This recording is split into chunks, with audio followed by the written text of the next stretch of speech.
So my daughter, she starts, obviously my only daughter, she started row. Yesterday was her first practice, right? Well, that sounds fun. Yeah, right?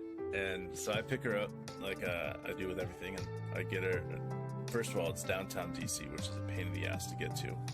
And I get her, and I ask her how it went, and she's like, fuck, I hated it. And I'm like, I mean, she's 14, right? So Yeah. the fact that she used language, which I encourage in my family because it's a way to express yourself. And I'm like, okay, so tell me what went on with it. And she's like, Dad, I'm like 6 inches taller than everybody else there, and we got to carry this 275-pound canoe. She's like, you know how awkward it is when I'm carrying it? I feel like everybody else is just hanging on. Damn, dude.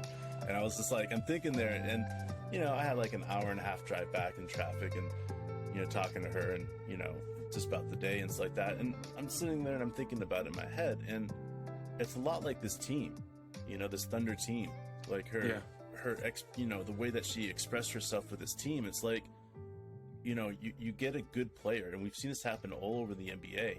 And that NBA team, it has one good player. I mean, look at the Dallas Mavericks. Like, how do you think Luka feels carrying that canoe all by him fucking self, and everybody else is just hanging on, trying to look like they're doing something? Right.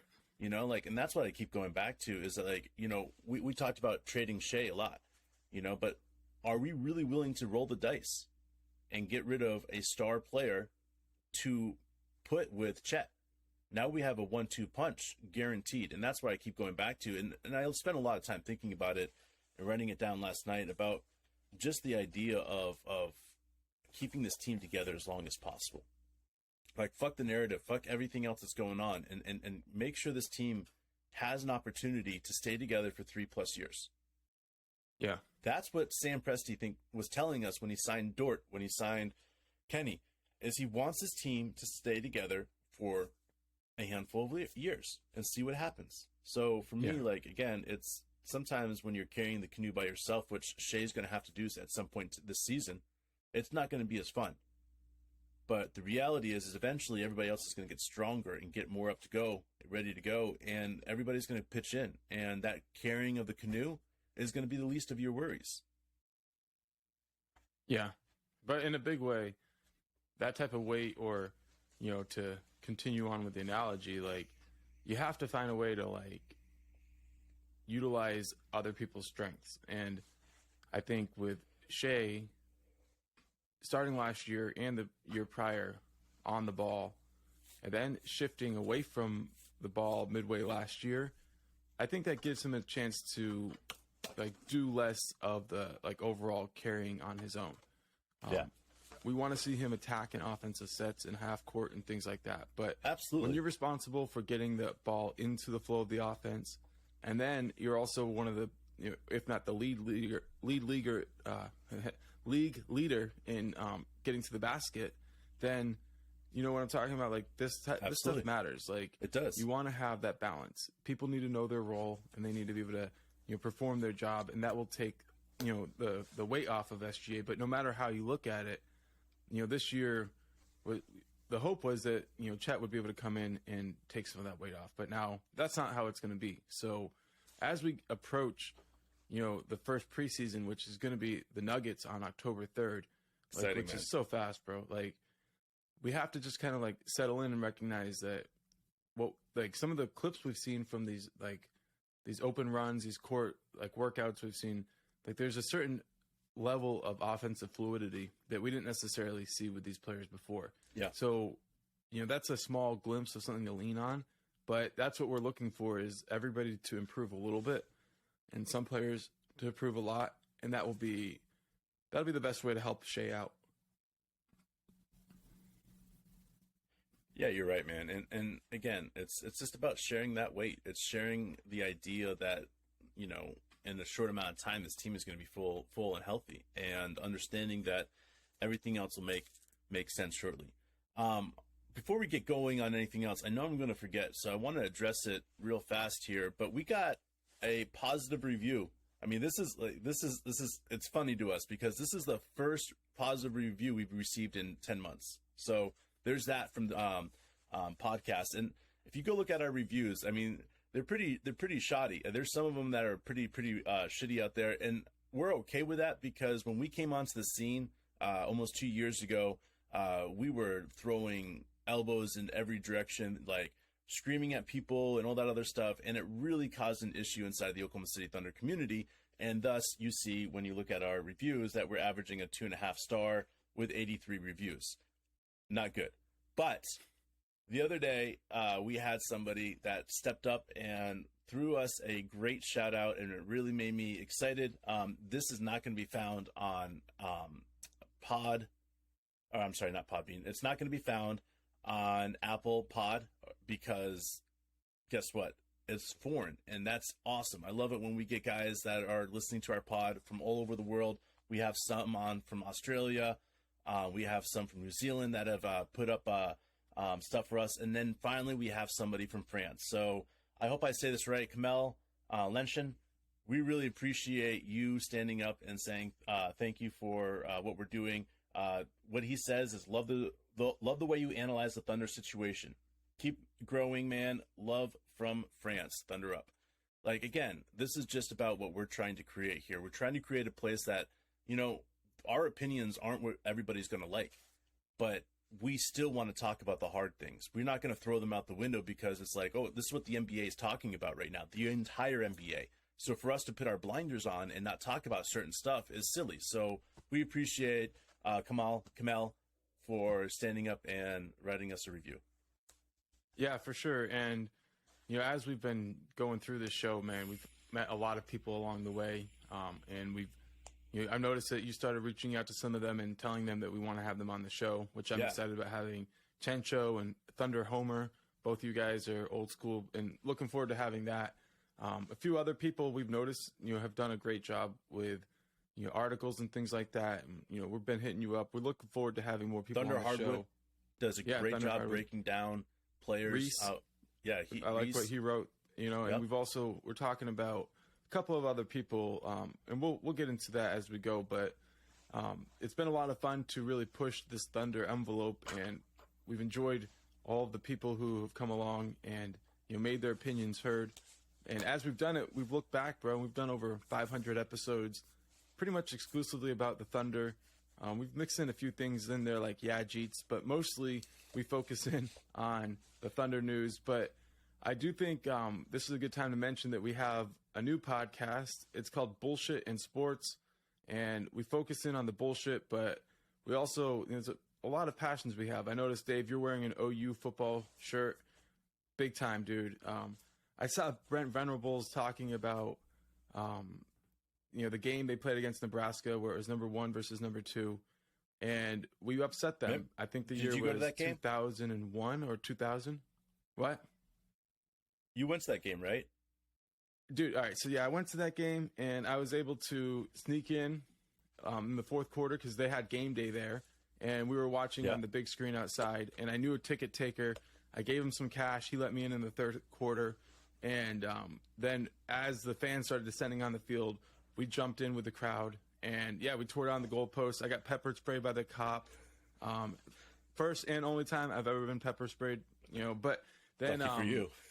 Dude, that shit hurt, bro. I had no idea how much pain it could put you in. But then we took down the goalpost. I'll never forget the way that it snapped and it bent and everything. And then I was able to climb on top of some people's heads and reach to the top of the goalpost and ride around the field on the goalpost. And we were young. We had just moved to Oklahoma like 4 or 5 years prior. We didn't know a lot about OU football, and that kind of launched our obsession with the sport. So now, we get a chance to talk about Baker Mayfield, Kyler Murray, OU, Brent Venerables, but not just that, dude, all around the NFL and what's going on with the rest of the basketball league. Dave, you love baseball, watching Aaron Judge, hit 56 and 57 in his pursuit of 60 plus is pretty awesome. So it's been a great year, and there's so much other stuff going on than just Thunder. But this podcast is all about Thunder. We keep a focus on Thunder, but if you want to join us talking about all the other sports that we love, please take the time to join us for Bullshit in Sports. It's in the Apple Podcast channel. You can find it other ways. We're on Spotify, video. We're on YouTube. And right now we're just audio. on Apple, but the video will be coming out soon. So stick with us as we figure this out. It's been a fucking blast. And without further ado, bro, let's talk some more about the Thunder. Yeah, like, real fast, I want to address what you just said there. Like, we debated whether or not to add another pod or a day on this podcast or 2 days on this podcast and just make it about real sports. But we wanted to separate it for you guys so it's an easier listen to. You guys don't have to be like, oh, I don't want to listen to Thunder and I don't want to listen to whatever sports they're talking about. So we split that up, and we understand that, you know, that means whatever, but our pods are short enough at these moments that they're not these hour and a half, 2 hour long pods. So, you know, like, we can do these shorter pods and throw them out there and allow you guys to have an idea of just our idea of sports and kind of warped out there. We talk about aqua dumps and different shit like that. So yeah, bro, that was one of my favorite stories you've ever told. And I'm just glad that we finally have a format and a place to tell those types of stories where the people listening now can know that, you know, that's going to happen. Like, I don't know if anybody who's still listening now remembers, but there was an episode Dave opened up with reciting a poem named Penis Weenus, or Penis for my Weenus. Either way, or Weenus for my penis. I don't care. Irrelevant. I'm just like, all right, let's keep that off the Thunder Pod going forward, and let's keep that to the Bullshit podcast or whatever. But I don't care, dude. If you like, we have totally gone off the rails here. But I'll tell you, a few months ago, one of the hardest things I've ever done is I told Dave that I wasn't going to edit him anymore because we had just, I felt like the show could use a little bit more energy, and I felt like I was holding Dave back. So I was like, dude, whatever you say, it's going to end up on there.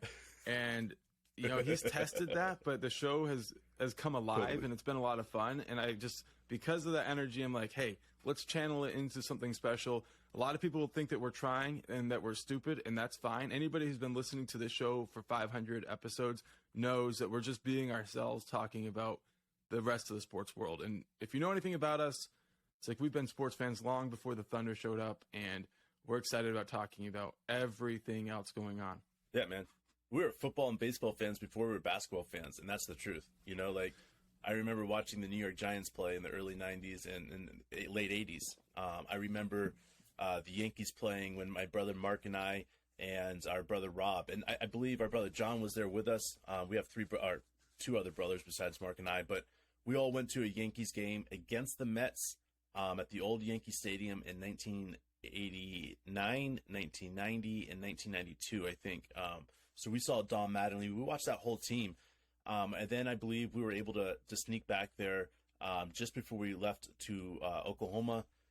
We also, you know, we've had this incredible experience of living in Scranton, Pennsylvania, which was the AAA for the Yankees. So we went and watched Jeter play when he was part of the Red Riders. That was an amazing experience. So again, it's just kind of fun to go back and relive some of the experiences that we've had through the years. And looking back now and understanding that there's a platform for us to talk about it is fun. But yeah, like I told Mark one time, I was like, man, I don't like to be edited. I just want my free play to fly, you know? And he was like, yeah, that's just not going to happen. So in a way, like, I'm just one of those dudes that I say what I'm thinking. I have weird shit off the top of my head. I have weird stories that I have no shame in telling people, and I do so. So yeah, that's what you're going to get in the other podcast. But for now, man, let's get back to Thunder, because we've talked 15 minutes of non-Thunder shit, and that's not what our people want. So yeah, but it's been fun, dude. I don't care.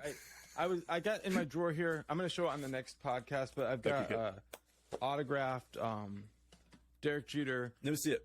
Rookie card. I can't find it right here. Oh, you can't? Okay. What I can find is my Mickey Mantle and Ted Williams autograph. Oh, nice. Lithographs. Nice. And I've seen O.J. Simpson autograph card in there too. But I've got that rookie DJ autograph card that, you know, is something that is important to our family. I've actually got two of them in my drawer here. Nice. But I'll show those off on the next episode. We'll do some show and tell, bro. It's got that loop-de-loop signature, man. Yeah, that loop-de-loop signature, dude. For sure. Unlike anything else I've ever seen in sports.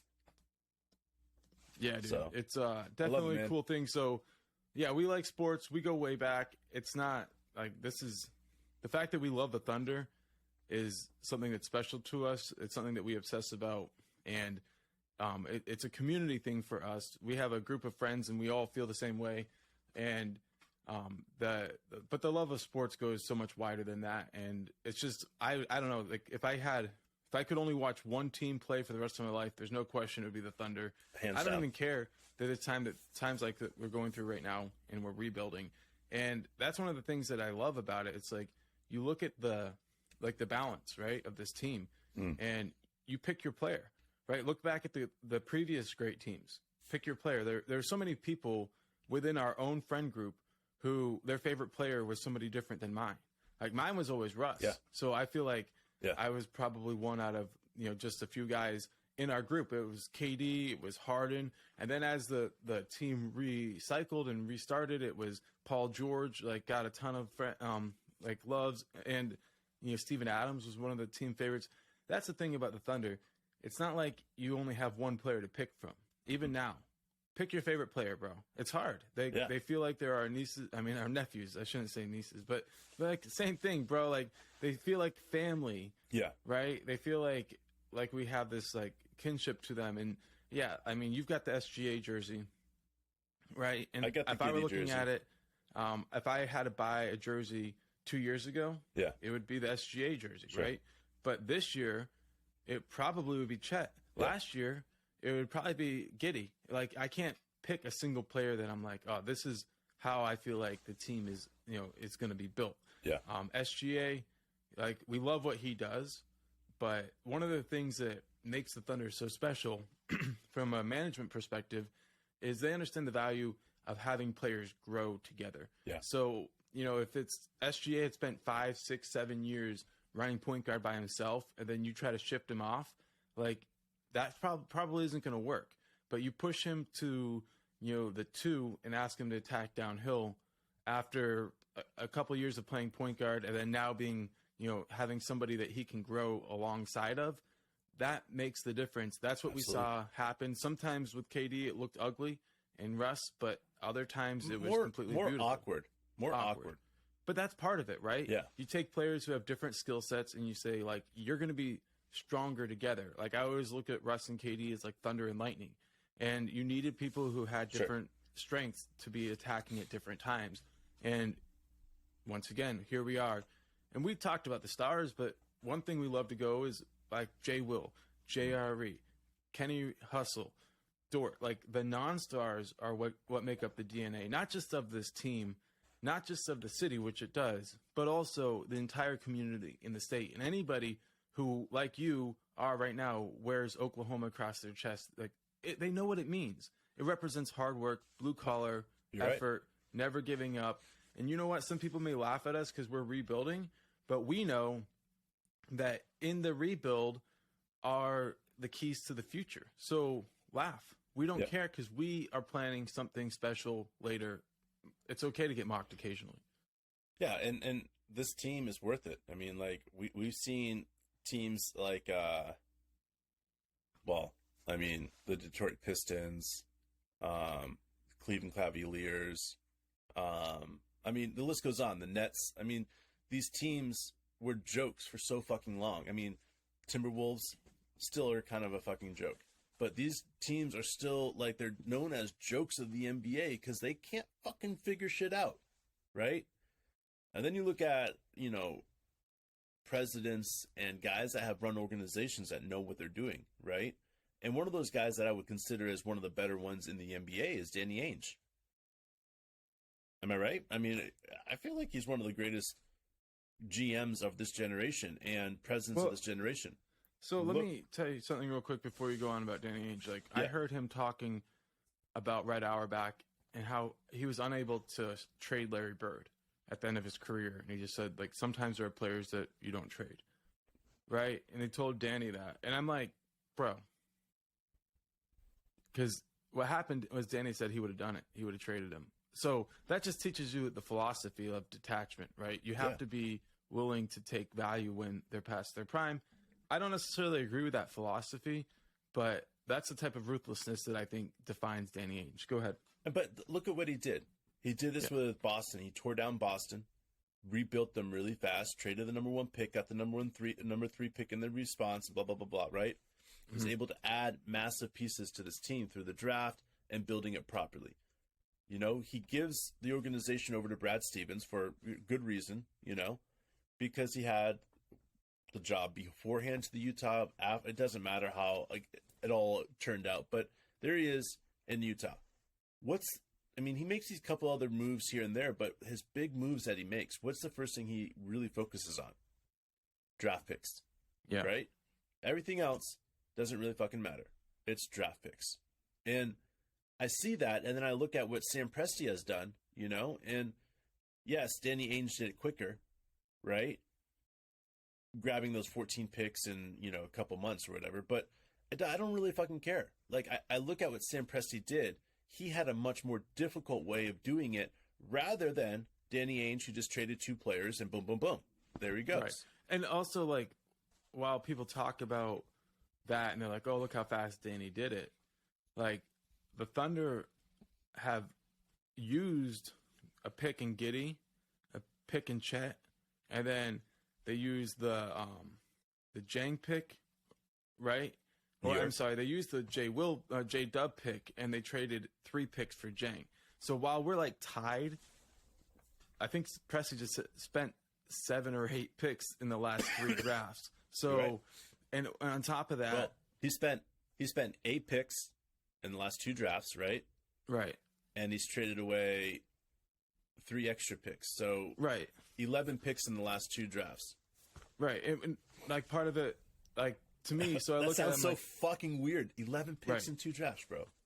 But and it's still now we're like sitting there tied with the Jazz, and the Jazz just traded away their most valuable assets, and in a big way, between Chet, Giddey, and SGA, we could accumulate as many picks as we just gathered if we were to trade out again. So, I get why everybody's comparing it, but like think about it like this. The only reason I brought it up is because Danny Ainge spent 10 picks, they'd only have 4 going forward. Whereas we can spend 10 picks and still have 14. Go ahead.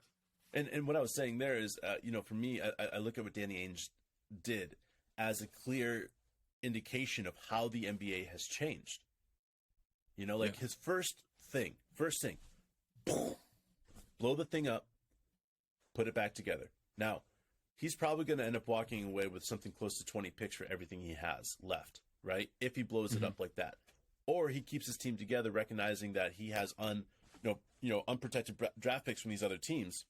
You think how many more picks can he get if he were to keep trading everybody out? I think he gets 1 or 2 for Bogdanovich. Sexton, I don't know. Maybe I think he keeps more. Sexton. He's young. Right. Like, I mean, if you break it all the way down and you look at it all the way down, Jordan Clarkson, get 2 at the most for him. But I'm just saying, like, you could. There's players there that you could even package and you could get 3 picks for. And I'm talking 2 heavily protected. Yeah, I think you're right. I think you might be able to like pull together another 5 picks for who they have. If you dig deeper, 7, right? If they can pull 7, not all of them are going to be unprotected. Very few, in fact, would be. But you pull that together, then you're talking 20. All right, I'm with you, man. And that's what I'm thinking. Is like, that's up to him if he wants to do that. You know, or he can trade those guys for young assets. Like, and to me, I would rather trade those guys for young assets that are in the NBA. You know? Like, maybe. You've got Sexton. So let's start building around Sexton for the next 3 years. You know? Yeah. Can we pull him into the all-star category? All right. If we can't, oh well. If we can, awesome. Now we have an all-star and 10 picks left. So, again, I look at this as an opportunity for Ainge, but I also have an opportunity for us Thunder fans to look at it and say, this is how an organization has to tear down and build up in order to be successful, right? Yeah. And we're looking at it, and I'm looking at it, personally, and seeing that, we're starting our 3rd year of a rebuild. That's it. I mean, I don't look at the year that Chris Paul was playing with us as a rebuild year. No, that wasn't. It wasn't, because we almost got to the second round. I mean, let's go. I mean, we would have gone further than the second round if it wasn't for Houston beating us that year in the 7th. Yeah. Do you think Dort's shot was going to go in if Harden didn't block it? Yeah.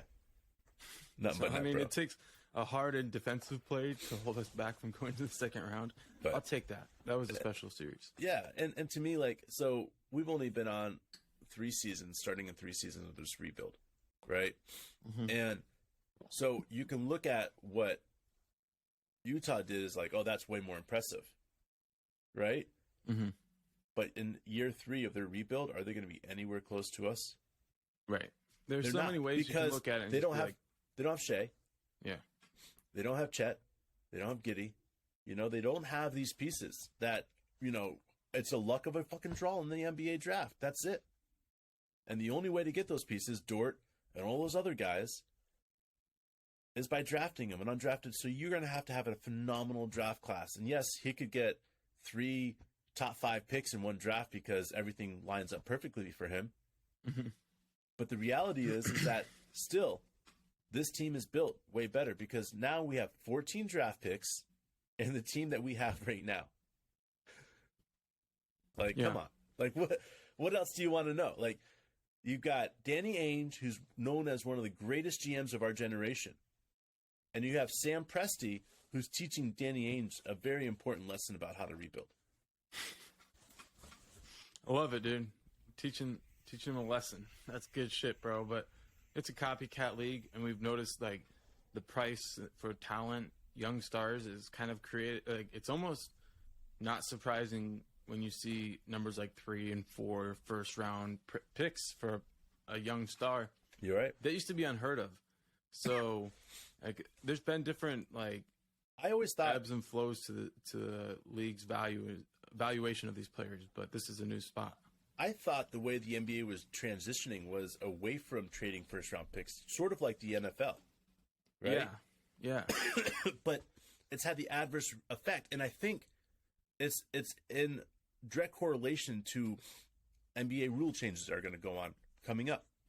So, do you think there will be what Mark Cuban is asking for, Yes. a 3rd and 4th round? I don't know if 4th round will start right away, but there has to be a 3rd round. This is fucking stupid. Like, look there's 30 players that are signing 2-way contracts right away. There's another 10 players that are signing contracts right away, but that dude, are not 2-ways. We benefit as the Thunder fans the most from this system. Why would we want a 3rd round? Why? It's inevitable, man. Yeah. Like, you just have to get used to it. Like, if you're finding this much value after the draft, the NBA is going to be like, 3rd round. Yeah. You know, 3rd round, 2-way contracts, whatever you want to call it. Like, there will be a setup and a system in there. You know, we already have a draft for the G League, right? Mm-hmm. So why not have a 3rd round for that, or even put a 4th round in there? And the 4th round is designed for G League principles. Like, there needs to be something to address this, because this 2 rounds, yes, it worked in the 90s and 80s when you never saw a player that was undrafted. Bro, I feel like in the 80s they used to have 3 rounds, bro. Well, okay, I'm sorry. You're right. But nobody in the third, nobody. They could. I thought it was the 70s that they stopped the 1970s something. They stopped the 3 and 4 rounds because they're drafting like the women players, the women athletes, and they're drafting like baseball players and football players, kind of like what the late rounds in the MLB does. Right. But I don't know how that all correlates and all that shit. But what year they all stopped that? It says in 89. 89? Since 89, it's been just 2 rounds. All right, there you go then. But so, you got all the 90s and all the early 2000s. You probably could put them together, and you have only a handful of guys that made the league. You know? And then you have more recently, in the last 10 years, you have way more people that have broken through. You know, Toronto's had a couple. You've had Oklahoma City. You've had, and that's what I'm saying is that, like, now that these guys are breaking through and signing these contracts, man, like, these are big contracts for undrafted players. You see what I'm saying? Yeah. You got to look at it like that. How much money is invested into these undrafted players now? And then you got to say, okay, now I got to look at this and literally say extending is okay. Now, if they extend the 3rd round, what does that mean for drafts? What does that mean for everything else? Because that can make things really fucking exciting, bro. Yeah. I mean, really fucking exciting. Yeah, dude. I mean, looking at it, like, there's a precedent for a 3rd round. Like you said, I don't know about the fourth round. That's one thing I was just looking. It looks like there's only 3 rounds historically. So, yeah, I mean, why not? And, like, I remember when Wesley Matthews signed his deal after he was an undrafted free agent and was able to sign a really big deal. Like, these deals get really, really big when players can come in and prove that they can play. Ben Wallace, like Lou Dort. They come in very, in the 80s and 2000s, you boom, bam, where did that guy come from? Undrafted, unbelievable, right? Right. But that's a lot less uncommon now. I mean, every team has a player, I feel like, that they have a second, term contract with that was an undrafted player. Yeah, and because of that, more and more of these big contracts are being given out to players in their second and third year, and it makes sense to try to limit through the collective bargaining agreement and like the salary structure of the draft, even the third round. Yep.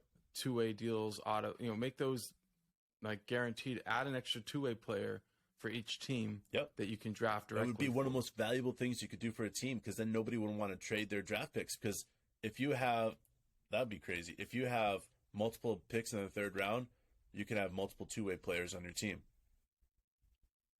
Like, doing shit like that makes it more exciting, so that teams like the Oklahoma City Thunder want to trade a second-round draft pick for an extra third-round draft pick. Why not? Like, seriously, like, listen, the NBA is really amazing. They have a lot of great things and a lot of things going for them. But there's sometimes that I look at it and, like, David Stern was not it. He just wasn't. The way he was the P.T. Barnum of basketball, bro. Yeah, like the way that he made it known that, like, we take care of our stars. We don't call fouls in the last few minutes on our stars. We, like, all these things that really, I mean, yes, it was fun to watch, like Michael Jordan dominate and get away with everything, or, Reggie Miller or Patrick Ewing. Right. But to me, I've always wondered, like, if the rules were the way they are now, right? Then I would feel like the game would have been way more fun to watch. Period. And I love but how you sound like things an have old timer. changed. That's like they always say, like, the talent was so much better back then. And I mean, the game, it goes through different levels of evolution. Yeah. And like, I think what we see now, like, you combine that with some of what we saw back in the 90s, like, I think we'll see that type of basketball again. Oh, yeah. It's going to be in a different format. Like, we saw, like, the Pistons, I think in 2004, win a championship off of defense and toughness, right? Yep. And I mean, they had Rip and they had Chauncey. They knew how to score. Like, that wasn't a problem for them because they understood how to share the ball. Like, but in the end, I don't know, man. I don't want to get carried away with these other teams, but dude, what if they had drafted Melo? Okay, back up, dude. Move on. Dude, I just keep going back to, again, the structure of every draft, right? Yeah. Whether it's when we drafted KD and Odom went first and really never played a full entire season, right? Like, I keep going back to, like, is it difficult for a team like Sam Presti to understand talent in a way that he does, that he could pick 8 players in the last 2 years, that 5 of them are all-stars at least once in their career? Well, and I keep going back to that. Like, is this possible? One of the things that has to happen is some of those guys have to move on.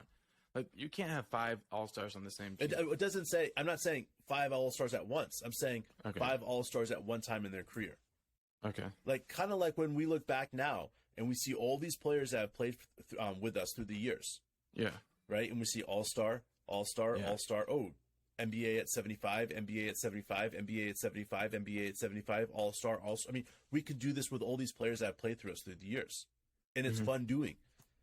That's what I see with this team. Like, that's what I see with these 8 guys that were drafted, is that, yes, not all of them will be able to stay. But at some point or another, each one of these guys that have been picked, 5 of these guys are going to make it into the All-Star. Yeah. And I'm excited about that. That jacks me up, because, like, if you look at the way this team is designed, like, that means we get to pick and choose. Sam Presti gets to pick and choose which of those guys stay. That's exciting. Yeah, and it's It's all about, team building and finding depth and finding a way to, increase your team's ability to be that blue collar team that you want. And then at the same time, like, you got to have that top end talent, but it's the combination of both that wins championships. You go back all the way. Like, there's been very few teams that have even really been able to be successful in the playoffs when they only do one of those things, right? You got to find a way to both be blue collar or hardworking and have top level star talent that meshes at a high level. And sometimes, like in the past with the Thunder, people are like, oh, this doesn't mesh in an aesthetically pleasing way. But if you can find a way to overcome like incredible odds, like we did, like against the Spurs, remember those series, dude? Oh, yeah. I feel like that was the rite of passage for those teams. Lakers, Spurs, and Mavericks. These teams were winning championships, and we had to go through them to make it to the finals. That's right. That's what it's going to take. If we're going to make it back to the finals, if we're going to win a championship, we have to beat championship teams on the way. We can't expect the first championship round we have is in the finals. And that's going to be the challenge for us, and I look forward to it. I look forward to seeing these players step up to that and become their best. But a year like this, like where you don't have one of your key players, it's a chance for everybody to like really reaffirm those values that really represent the city and the state. And that's what we love about this team. I mean, there's so many other things, but in the end, I feel like what we've learned since the team's gone through this rebuild is that we can really trust this team for a certain style of play. Oh yeah. Although we might be outmatched, like we've said before, every team understands they have to respect us for 48 minutes. And even if they're up by 25, it's not a safe lead until the final buzzer sounds, because this team doesn't give up. And that means a lot to us, because you can't always control, like we've both said before, we've been coaches, you can't always control the talent level, but you can control your effort. And as you do that, your talent will rise. And that's what we love to see from this team. Yeah, and as simple as that is, we want these young guys to mature inside of our system. We want these guys to mature as men. We want them to see what happens when these guys start using professional habits, like getting them in that cycle of life. Like, there's nothing more amazing than getting a big ass rock that, is a diamond or whatever you want to call it. It's a jewel. And then you have to shave away stuff and get to the meat of what everything is. And that's what this Oklahoma City Thunder organization is so good at. They understand the talent. They understand where the talent is going. And then they have an incredible opportunity and coaching system there that they will teach these guys how to have professional habits to be successful in the NBA. And that's as simple as that. When you have an organization willing to give it all to their players and knowing that all these guys are going to play with us through the years, and they're going to go out and play on other teams, and we're going to have coaches that are going to coach on other teams, but they're letting these guys have an opportunity here to do something that in the future there's going to be documentaries, written about the legacy of Sam Presti and the legacy of Oklahoma City Thunder, and just like the Lakers, and just like, New York we saw, and all these other organizations that have had amazing documentaries, stories written about them. It's going to happen in Oklahoma City because Sam Presti is designing that system to be something that everybody else in the NBA, like Mark says, it's a copycat league. Everybody else in the league is going to copycat. It's going to be wonderful. It's going to be amazing. I'm pumped, Mark, about this year. I know that there's a lot of people out there that's like, oh, this is another tank year. Listen, this is not a tank year. We might not get to 45 wins this year, but this is not a fucking tank year. And, I kind of like feel like those moments in my life where I see somebody and they're like, they say something and you're like, what the fuck is wrong with them? Like anytime I hear the word tank, it's just like, ugh, immediately. And the reason is because people use tank like people use shit and not really knowing the meaning of shit. Like, if you don't know the meaning of shit and what shit is, and you're just walking around saying shit, right? And everybody's like, what the fuck's this dude's issue? Mm-hmm. Like, it's the same thing. If you're running around saying tank, it's like, what the fuck is this guy's issue? Like, if you don't know what tank means, you need to go back and understand what tank means. And yes, we might have not had the way that we wanted to go in the last 2 years in the second half of the season, Mark, right? Which I think we had like a combined 3 or 4 wins in the second half of the season in the last 2 years. Yeah, it's been tough. Been tough. But that's not a tank. No matter what you want to say, that's still not a tank. There's no way that you can describe halfway through the year saying we're injured. We can't keep going on like this. You know, like we can't push these guys out there and keep doing this. No, that right there is the understanding of exactly where we're at as a team. Mm-hmm. Injuries happen. If that's the way it happens this year, the second half of the year is going to be shitty to watch again. But I don't really fucking care, because the first half of the year is going to be fucking fun to watch. Shea's going to do insane things, guys. I mean, I don't even know if we truly know how good Shea's going to be, especially with moving over to that shooting guard / whatever position that he's going to play. It's going to be crazy. Yeah, dude, for sure, dude. I'm looking forward to it, and just as we go, you know, I feel like it's been a fun ride, but understanding where we expect this team to go in the future, and then recognizing that our goal is just to have that front seat, you know, that front row seat, so we can, you know, watch this team mature right before our eyes. We were watching the games anyway, all 82 of them, and now we love talking about it with you guys. So we hope that you guys will continue to join us as we get closer and closer to the season, and then obviously preseason and all that is going to be a blast. And obviously our other show, take some time, check that out. Bullshit and Sports. It's spelt like the shit is the exclamation mark for the I, and when we use the and symbol, just so you know, if you're looking for it. Bullshit and Sports, and that's Dave and I. We got a couple of nice steelhead on the cover of our picture, because that's what we do, bro. And we're gonna be back out there fishing for some steelhead in the next month and a half or so. So we appreciate everybody joining us, and we will see you on Friday. Thunder up.